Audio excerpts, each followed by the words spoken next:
دوستو السلام علیکم ورحمۃ اللہ۔ دو نمازوں کو جمع کرنے، جمع بین الصلاتین جس کو کہا جاتا ہے، کا مسئلہ غور سے سن لیں۔ سب سے پہلی بات تو یہ ہے کہ یہ مسئلہ فقہ حنفی کے علاوہ باقی تین فقہوں کا ہے۔ رہی فقہ حنفی تو اس میں بھی یہ مسئلہ موجود ہے، لیکن حج کے باب میں بہار شریعت کے اندر، چنانچہ بہار شریعت دعوت اسلامی والوں کی چھپی ہوئی، اس کی جلد نمبر اول صفحہ نمبر 1063 حج کے بیان میں 60واں ادب لکھا ہوا ہے۔ اس میں یہ موجود ہے، سفر مدینہ طیبہ میں بعد مرتبہ قافلہ نہ ٹھہرنے کے باعث بمجبوری ظہر و عصر ملا کر پڑھنی ہوتی ہے۔ اس کے لیے لازم ہے کہ ظہر کے فرضوں سے فارغ ہونے سے پہلے ارادہ کر لے کہ اسی وقت عصر پڑھوں گا، اور فرض ظہر کے بعد فوراً عصر کی نماز پڑھے، یہاں تک کہ بیچ میں ظہر کی سنتیں بھی نہ ہوں۔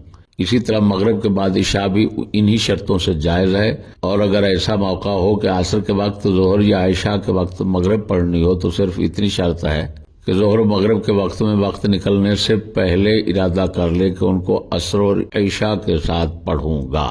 یہ جب فقہ حنفی بہار شریعت مولانا امجد علی اعظمی رحمہ اللہ وغفر اللہ کی کتاب میں موجود ہے، تو جو بعض لوگ اعتراض کرتے ہیں اور کہتے ہیں یہ نیا فرقہ نکل آیا اور یہ فلاں، یہ ان کی جہالت کا نتیجہ ہے۔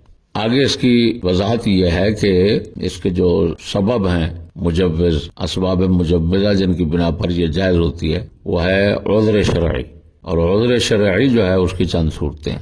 پہلی صورت یہ ہے کہ بندہ سفر پہ ہے، تو سفر کی مجبوری کی وجہ سے دو نمازیں جمع کر لیتا ہے تو ٹھیک ہے۔ دوسرا بیمار آدمی ہے، گھر پہ ہے، بیماری اور تکلیف کی وجہ سے الگ الگ وضو کرنا، نماز پڑھنا اس کے لیے مشکل ہے، تو وہ بھی نمازیں جمع کر سکتا ہے۔ تیسرا جلسہ ہے، جلسے کے اندر عوام زیادہ ہوتی ہے، ایک دم وضو کرنا اور پھر نماز پڑھنا ان کے لیے مشکل ہو جاتا ہے، کوئی حضرات نماز چھوڑ دیتے ہیں، نماز ان سے نہیں پڑھی جاتی، ایسے لوگوں کے لیے بھی فرض ہے کہ وہ دو نمازیں جمع کر کے بیٹھیں تاکہ تقریر ختم ہونے تک نماز جانے کا خطرہ نہ رہے۔ یہ ہیں اس کے عذر۔ باقی یہ خیال رکھنا چاہیے کہ جمع جو ہے نا صرف ظہر اور عصر کو کیا جا سکتا ہے۔ ظہر کے وقت میں عصر پڑھ لیجئے، عصر کے وقت میں ظہر پڑھ لیجئے، دونوں اکٹھے پڑھی جائیں۔ یا پھر یہ ہے کہ مغرب اور عشاء کو جمع کیا جائے، مغرب کے وقت میں عشاء پڑھ لی جائے، عشاء کے وقت میں مغرب پڑھ لی جائے۔ رہا یہ مسئلہ کہ مغرب اور عصر کو جمع کرنا، یہ جہالت ہے، یہ کوئی مسئلہ نہیں ہے۔ اگر کسی نے ایسا کیا ہوا ہے تو وہ نماز دوبارہ پڑھے۔